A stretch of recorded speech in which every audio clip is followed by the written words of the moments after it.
CWPA Remote Professional Edition, where we take a look at water polo players and where they are today. This man was a member of the Amherst College Mammoth Men's Club Water Polo team from 1981 to 1985. After graduating cum laude with a degree in Russian, he then went to Oxford on a Rhodes Scholarship before finally ending up with a law degree from the University of Chicago.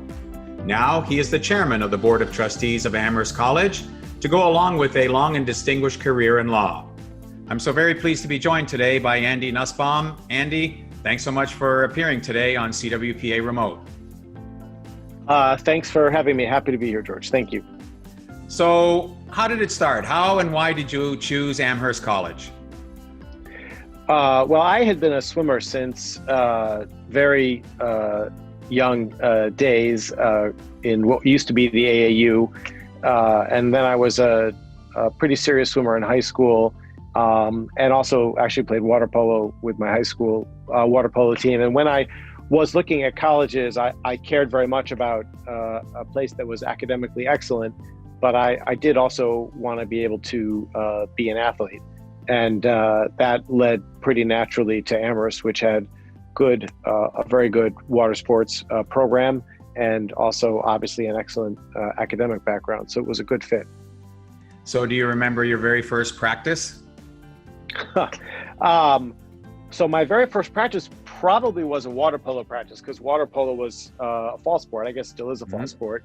And you weren't allowed under the rules that applied to the Amherst swim team and the NESCAC, you weren't allowed to have practices before, I think it was as a swim team, before November 1st. So a lot of the swimmers played water polo so that we could get exercise, stay fit. Plus then there were just some people who were more focused water polo players.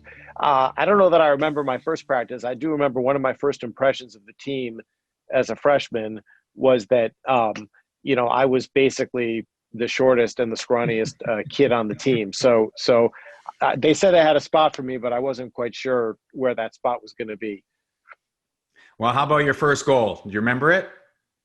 It was actually in a game against one of the great rivalries at the for our water polo team was the University of Massachusetts across town.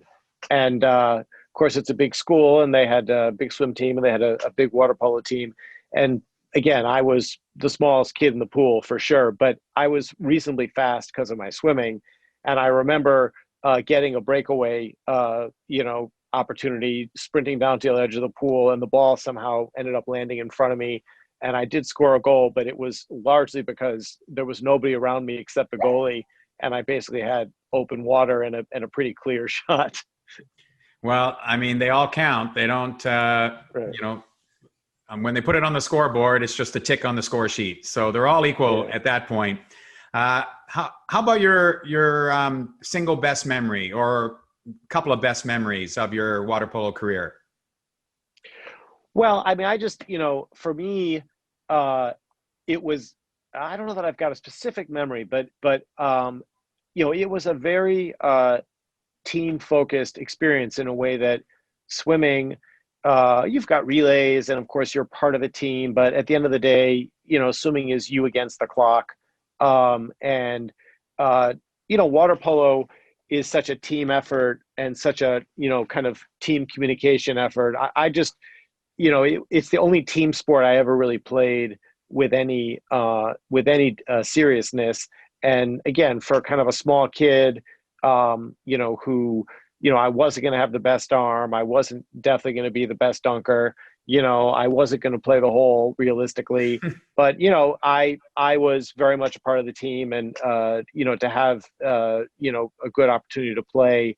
I have a bad memory in a way, which is in another UMass game where I think they knew I was relatively quick when I took off.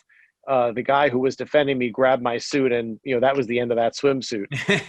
And I just sort of sat there and looked at the looked at the ref, and he looked at me, and he basically said, "I didn't see anything." So, I mean, what do you want me to do? Yeah, I'm yeah. like, "Well, the suit's over there, the suit's off me, and I'm over here."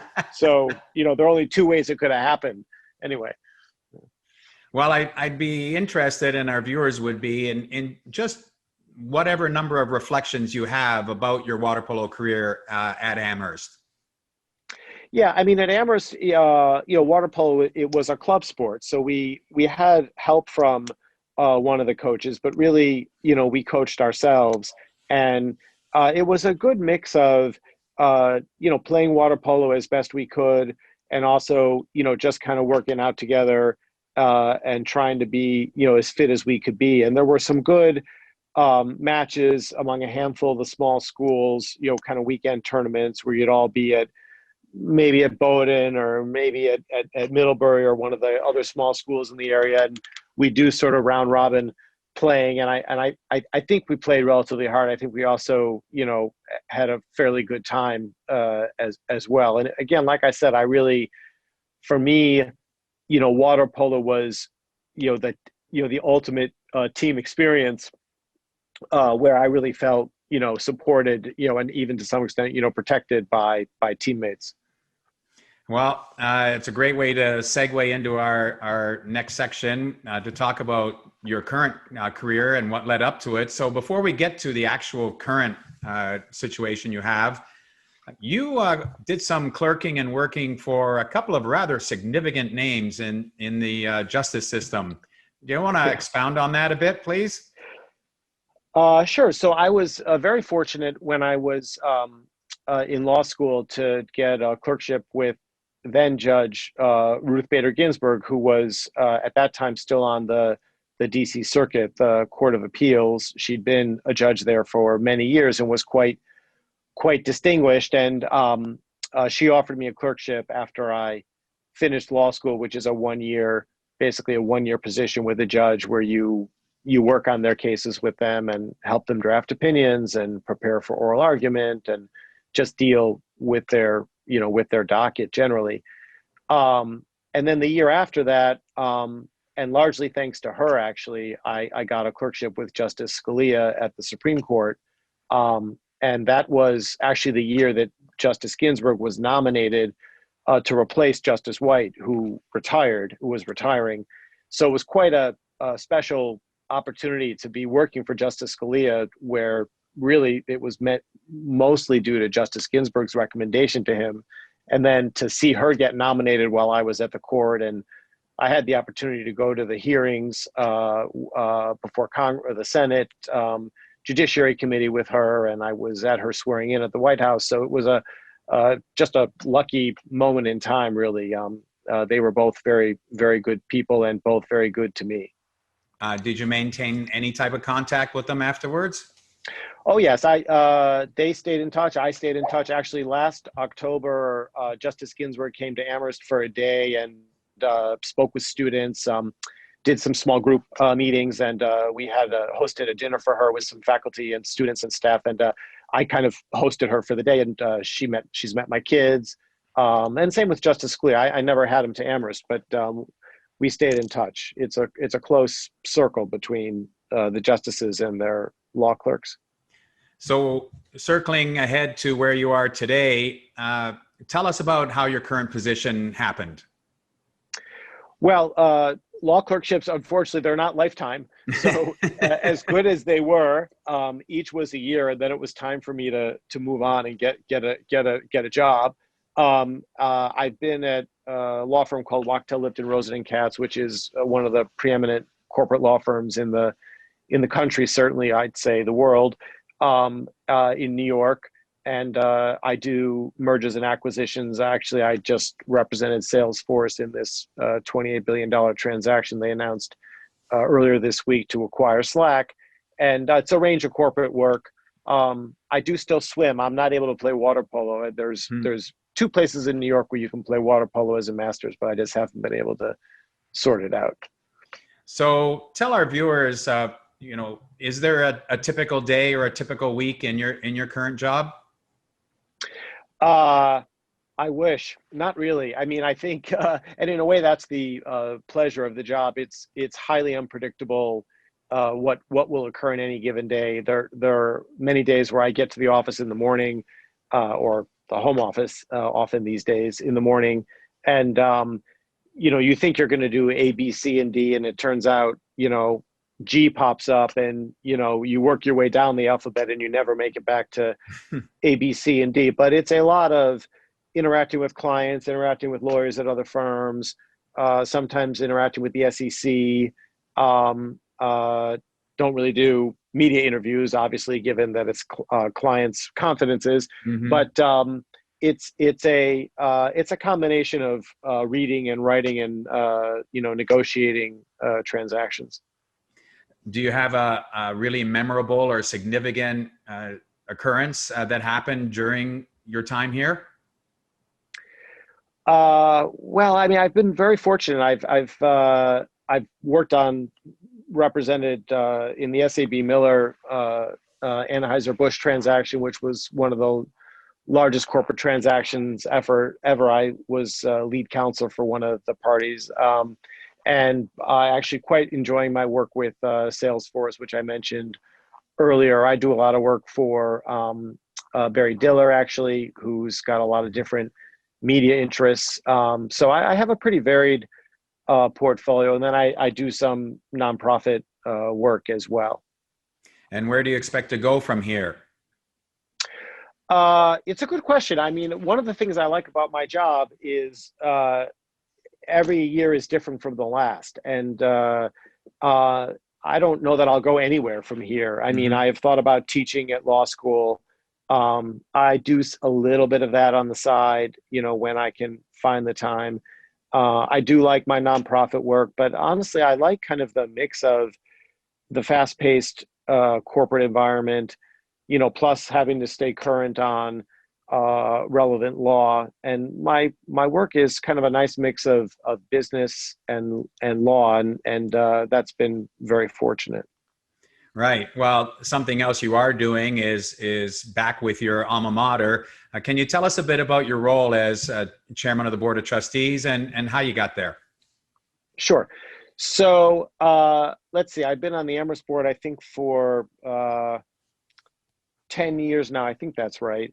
I was initially elected as an alumni elected trustee. A certain percentage of our board is elected by the alumni every year for an initial term. And I was initially elected in that position. And then I was asked to stay on for a second term. And partway through my second term, the chair of the board, the prior chair, indicated that he wished to retire. So there's an internal process for finding the new chair. And it's a confidential process. And the evening before the meeting, the next day where they were going to formally elect the new chair, he asked me at some board meetings where he asked me to have a drink. And he said, well, I've got good news and I've got bad news. And I said, well, what's that? He said, well, the bad news is, let me do the good neuse first. The good news is, you're the unanimous choice. And I go, what's the bad news? He goes, the bad news is you're the unanimous choice. Yeah. So, cause it's a significant commitment, but it's a real pleasure. It's a fantastic institution. Well, sure, to give back to your alma mater, but tell us, what do you do in that role? So I spend a lot, I mean, particularly now in the current pandemic environment, but my responsibility is basically to work with the president of the college, Biddy Martin, who's, just a fabulous leader and actually quite a sports advocate herself. And, think about the bigger strategic issues that the college faces. Sometimes it's crisis management. That's largely been the case for the last year. We had to make a lot of decisions very quickly in March. Were we going to send students home? Should we send students home? Should we tell them to pack up and go home? Should we tell them to leave their stuff behind? What were we going to do for the rest of the semester? What were we going to do for the fall? What are we going to do for the spring? How to find the resources to support kids studying while they're at home. Many of them don't have a decent internet service or didn't have the right equipment. All the kinds of strategic questions around converting to an entirely online curriculum in the course of a week back in March. And now we have a hybrid structure. So it's kind of dealing with the big strategic questions. We're in the middle of a capital campaign trying to raise $625 million, which is our largest campaign ever. So that's, I do a decent amount of soliciting and trying to stay in touch with alumni. The college is run by the president, but I'm meant to be there to help and support the strategic thinking, and then, of course, to manage and work with my colleagues on the board. Do you ever put any, let's just say, informed foot in the door of water polo at Amherst? So, I mean, what I really want is a 50-meter pool. Yeah, no kidding. At least with a full, proper 25-yard deep pool. We have a nice, but 25-yard pool. And a 50-meter pool is somewhere on the list of capital projects, but I can't tell you that it's very high up. I mean, water polo is still a club sport, although they've had a lot of success actually at Amherst in the last years. I mean, sometimes, unfortunately, the season conflicts with the beginning of the swim season, and so some of the championship matches don't always mesh well with the portion of the team that are swimmers, trying to get into the swimming groove given the intensity of that season. But it's still there and it's active, and there's an alumni network of water polo players that we stay in touch with. So one of these days I'll get back in the water and actually play. That'd be great, and I'm sure they'd love it.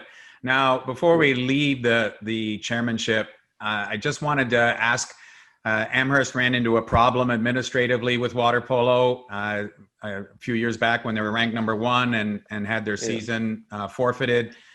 We don't need to get into the details of what happened. I'm more interested, and I think our viewers would be more interested in what your role was in dealing with that situation. Yeah, so actually that's really not something that the board has much of a say in. I mean, we have policies, the college has rules, the leagues have rules, and when these issues arise, and they do arise across many sports, and not just across sports, they arise in the context of other kinds of clubs as well. You really have to trust that the institution has, number one, has the right kind of policies, and that is something the board does look at, and number two, that the way those policies are implemented in an even-handed and reasonably fair way. I did spend some time dealing with blowback from alumni who might not have felt that the situation was handled well, but it's really not. Those kinds of decisions really need to be left to the people actually running the college day to day, and I think it wouldn't be whether I would agree or not with the particular outcome. I'm really not in a place to form a better judgment than the people at the college. I mean, one can ask questions, right? One can just make sure the situation's being thought about fully, but it's really not a board decision, those kinds of decisions. And it's arisen not just in water polo, it arises in other circumstances as well. Yeah. Sure. Yeah. Well, we've talked a bit about your college water polo career. We've talked a bit about your working career. Can you speak about how your collegiate water polo experience has influenced or impacted your working career? Yeah, so I'll tell you, and when you reached out to me initially, it's actually not something I really had reflected, much on, frankly, before. So I was glad to have the opportunity to do so. There's a lot of me in the world, and that's kind of the world we live in. You need to be your own best advocate, and you need to, have ambition and try to pursue it. But I do think that, part of me is team, as they say, and that's not just a phrase. And I think what I learned, I was a very successful swimmer, at least for, Division III, and for what I hope to achieve as a swimmer. I was not the world's best water polo player by any means, but I was part of the team, and the team was part of me. And I really learned a lot about, how, you can be a part of a team, but not necessarily be, the linchpin in it, but still, very important and also valued. And I think that actually taught me a lot about, how to manage people, how to work with people, how to recognize accomplishment, how to recognize effort, which doesn't always lead to accomplishment, but is also very important. And I just think, all in the context of, literally seeking a common goal.